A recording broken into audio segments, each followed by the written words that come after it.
Hola, ¿qué tal, Jaycox? Pues nuestro presidente Andrés Manuel López Obrador se pone guapo y prácticamente les manda como, y lo veo así, como una advertencia a que no se quieran pasar de lanza y quieran hacer fraude en las elecciones más importantes hasta ahorita de México, ya que son de las más grandes, y donde pues prácticamente se sentencia a todos los gobernadores de la oposición y empezando por la Pavlovich, de que si se llegan a meter, cuidado. Y les manda la carta y se las lee en plena mañanera. Veamos lo que dice y ahorita comentamos, ¿por qué no? Que el día de hoy estoy enviando a la gobernadora de Sonora, Claudia Pavlovich, a la jefa de gobierno de la Ciudad de México, Claudia Sheinbaum, y a los gobernadores de nuestra República. Y quiero leerla para que los mexicanos se enteren.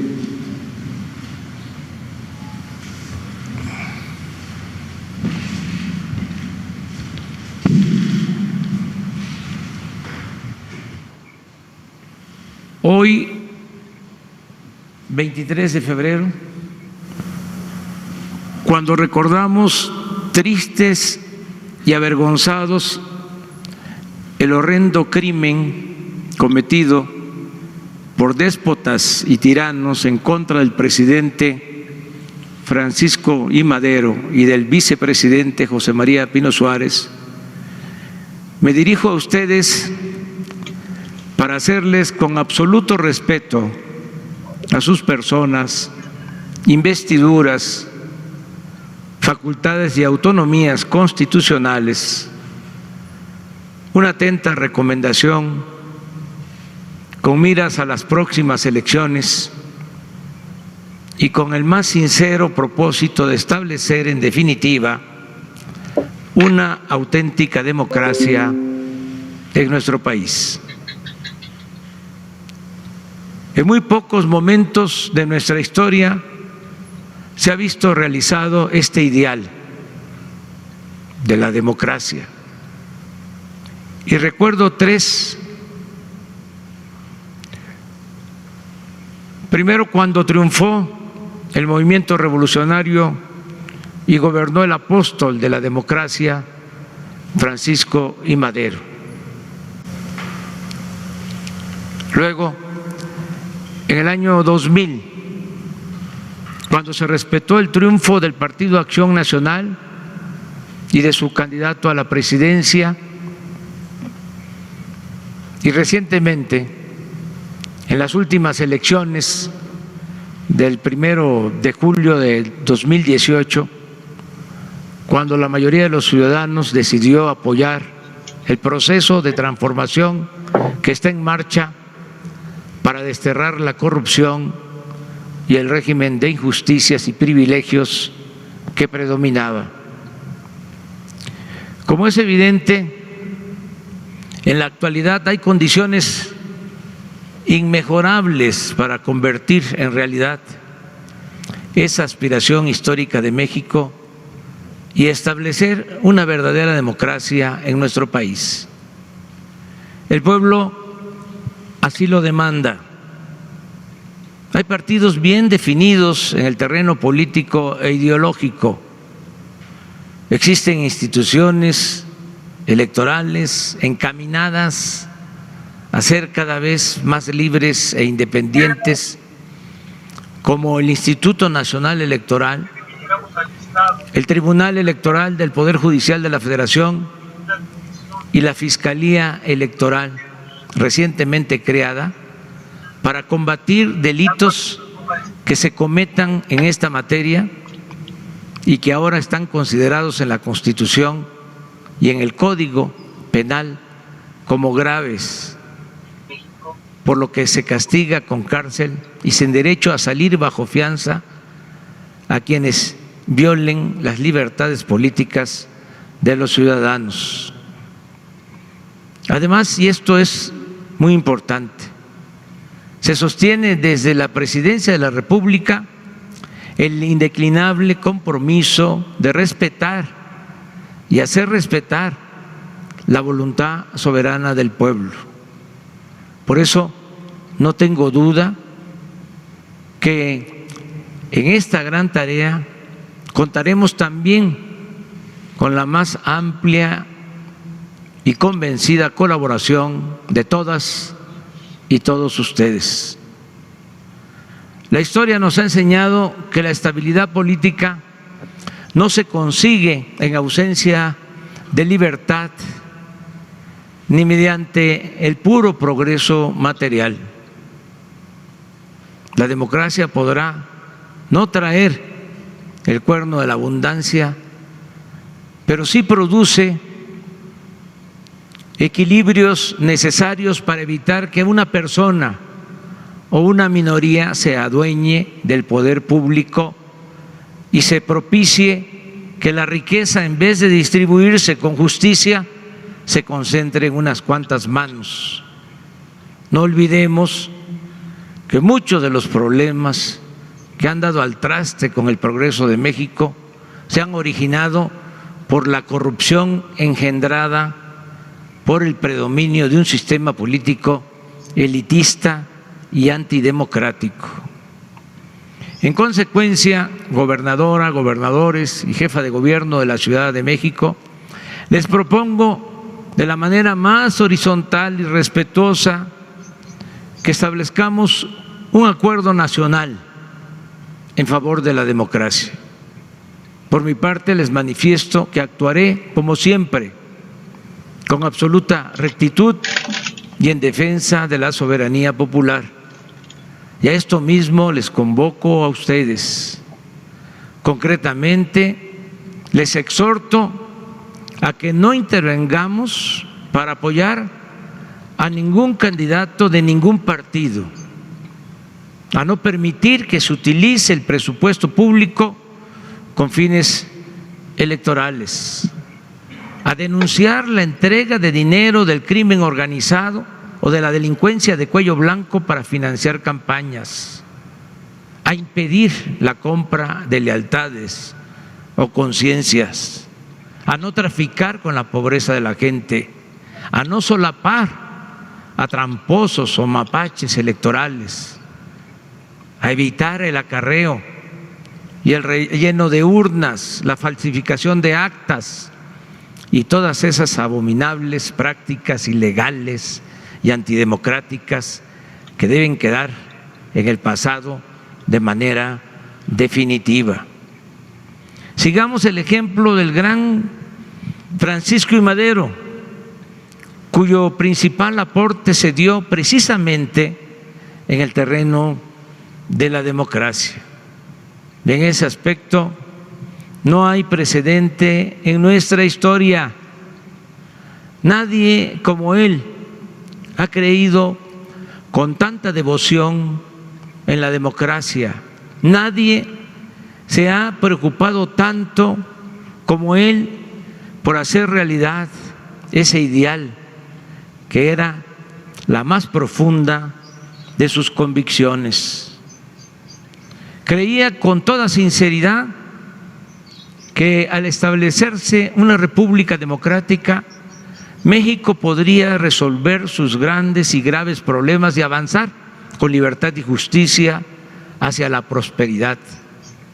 Madero no solo nos legó el esbozo de este proyecto alternativo de nación que ha debido esperar un siglo a las condiciones para hacerse realidad, sino que dio lecciones de cómo hacerlo en medio de la tempestad. Su congruencia en este fundamental asunto se advierte de principio a fin. Todavía estaba en Ciudad Juárez cuando declaró en mayo de 1911 a un periodista estadounidense del New York World: al subir yo al poder voy encarnando dos principios, uno de ellos sancionado ya por la Constitución. y que de mí depende que se cumpla, y que es el de la no reelección. Otro, el sufragio efectivo. Para lograr este último, se necesita reformar la ley electoral, y esto depende principalmente del pueblo, pero yo me voy a constituir en el principal guardián de esa prerrogativa popular y consideraré que mi principal deber es facilitar la libre manifestación de la voluntad popular a fin de que las leyes sean genuina expresión de esa voluntad. En una palabra, voy a ser el principal amigo y defensor de las libertades del pueblo. Por los momentos históricos por los que atraviesa México, considero secundario todo lo demás. Ya en la presidencia son muchas las muestras de respeto al sufragio y casi inexistentes las denuncias por violaciones de los procesos electorales por parte del Ejecutivo Federal. Madero, como ningún otro presidente en la historia, procuró que las elecciones fueran libres y limpias. Veamos algunos ejemplos documentados por el historiador Alfonso Taracena. El 16 de enero de 1912, Madero escribe a Manuel M. Alegre, gobernador de Veracruz, para señalarle que en las elecciones locales, cito, es indispensable obrar con rectitud y usted más que ninguno es una garantía para el voto de los veracruzanos. 3 días después le recuerda que él está decidido, el presidente Madero, en todos los casos a apoyar al que tenga la mayoría de votos en la elección de gobernador. Le repito, le dice el 23 de enero, para mí es exactamente igual cualquiera de los dos candidatos que resulte triunfante, pues únicamente deseo que el que tenga más votos resulte electo, por ser esos los principios porque tanto hemos luchado. Finalmente, el 29 de ese mismo mes, le expresa su satisfacción porque los resultados obtenidos demuestran que hubo libertad completa en las elecciones. El 25 de enero de 1912, Madero le escribe al general Jerónimo Treviño, que seguía siendo el hombre fuerte de Nuevo León. Cito, usted sabe que los principios de nuestro gobierno son hacer que sea respetado el voto público en todo y por todo, y considero que únicamente son estables en los gobiernos de los estados los gobernadores que cuentan con la mayoría. Por estas circunstancias me permito suplicar a usted se dirija en lo confidencial al gobernador, al general Estrada y personas influyentes del estado para recomendarles la más absoluta neutralidad en las elecciones y que dedique todos sus esfuerzos para hacer que sea respetado el voto público. El 28 de mayo, en víspera de los comicios, expone con precisión a Manuel Mestre Illaza, gobernador de Tabasco, el principio de equidad que debía prevalecer entre los candidatos. Decía, lo prudente y justo es colocar a unos y otros en un perfecto pie de igualdad, de manera que sus trabajos de propaganda puedan llevarse a cabo dentro de la más completa libertad. Considera que el gobernador no debe de inmiscuirse en buscar un apoyo moral exclusivo para determinados candidatos y subraya que la alta honradez política de Mestre es la mejor garantía de que el pueblo no va a encontrar obstáculos en las próximas elecciones para la libre manifestación de su voluntad. Hay muchos otros testimonios de esta actitud consecuente del presidente Madero. Por ejemplo, el 25 de julio, en un mitin en Pachuca, Hidalgo, un diputado expresa que en Tulancingo, su pueblo, era la primera vez que en realidad se había celebrado elecciones. Y en respuesta frente a la multitud, Madero le ofrece que también serán libres las de gobernador. Por si hubiese duda y como una prueba más de el proceder consecuente de Madero en el terreno de la práctica democrática, recordemos su admirable actitud de imparcialidad en relación con los candidatos porfiristas o abiertamente opositores a su gobierno. En este aspecto destaco el caso de Nemesio García Naranjo, uno de sus más tenaces detractores, que triunfa en el distrito de Lampazos, Nuevo León, y el 2 de octubre la Cámara le entrega por unanimidad su credencial de diputado. En Tabasco sucede lo mismo. En la región de la Chontalpa es electo diputado don Tirso Inurreta, un recalcitrante, porfirista, y su triunfo se reconoce a pesar de que, tal como lo relata el propio Madero, cuando fui a Oaxaca en mi gira de propaganda, este señor, que era jefe político allí, estuvo a punto de encarcelarme, pero de todos modos necesitamos proceder con estricto apego a la ley, respetando siempre los derechos legítimos de todo ciudadano. La diferencia abismal entre Madero y Porfirio Díaz la describe de manera magistral José Vasconcelos en 3 renglones, haciendo evidente, dice, el contraste de un presidente demócrata que se informa de los nombres de los diputados al mismo tiempo que el público, y el antiguo presidente que formaba la lista del Congreso meses antes de la elección. En fin, bajo el gobierno de Madero, como casi nunca se ha visto en México, hubo elecciones libres y limpias.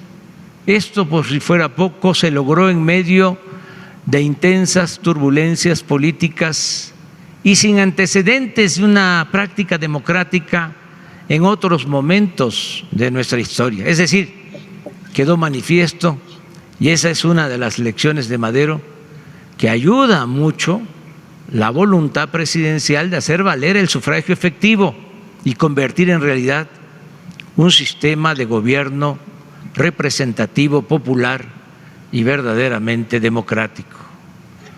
Por eso Madero ha sido único.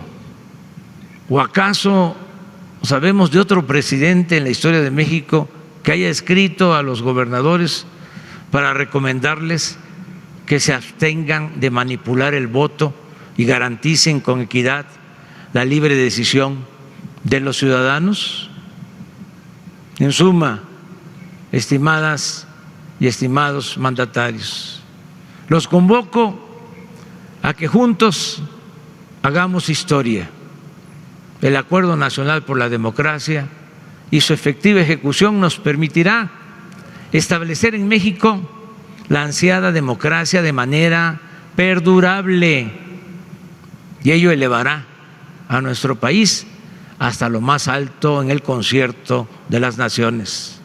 Atrás quedarán los malos recuerdos de siglos de imposiciones y fraudes electorales, y nuestro pueblo, con sus legítimas autoridades, seguirá dando ejemplo de dignidad y grandeza. Esta es la carta que envío el día de hoy a los gobernadores. Así de claro, así de contundente nuestro presidente Andrés Manuel López Obrador sobre los gobernadores, para que no se quieran pasar de listos y quieran hacer fraude electoral, sobre todo aquí en Jalisco, que Alfaro ya se está relamiendo los bigotes por querer hacer un fraude, ya que se explica por qué él adelantó tanto y por qué el recorte del 20% a el CIAPA. Suscríbanse, comenten, compartan, les invito a que se suscriban.